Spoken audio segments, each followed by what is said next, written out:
জুলাই আগস্টের হত্যাযজ্ঞের বিচার প্রক্রিয়া শুরু করতে বসল আন্তর্জাতিক অপরাধ ট্রাইব্যুনাল ২। মঙ্গলবার প্রথমবারের মতো ৩ বিচারপতির এজলাস বসে পুরাতন হাইকোর্ট প্রাঙ্গণে।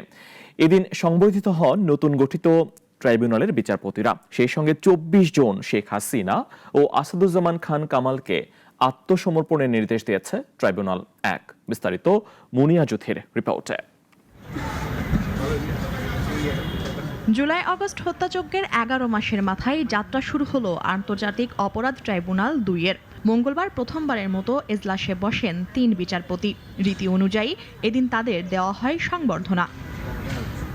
সংবর্ধনায় অ্যাটর্নি জেনারেল বলেন, বিচারের প্রত্যাশা যেমন রয়েছে তেমনি বিচারের মান নিয়ে যেন কেউ প্রশ্ন তুলতে না পারে তা নিশ্চিত করতে হবে।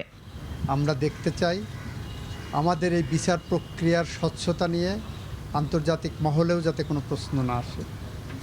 আমরা দেখতে চাই এই বিচার প্রক্রিয়া ইন্টারন্যাশনাল স্ট্যান্ডার্ডের হয়। চিফ প্রসিকিউটর সংবর্ধনায় বলেন, বাংলাদেশ আর কখনো যেন অন্ধকার সময় ফিরে না আসে। সে কারণে গত ১৬ বছরে ঘটে যাওয়া সব অপরাধের ন্যায় বিচার নিশ্চিত করতে হবে।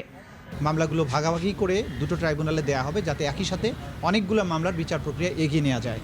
এবং সেই প্রত্যাশা থেকেই আজকে এটার যাত্রা শুরু হয়ে গেল।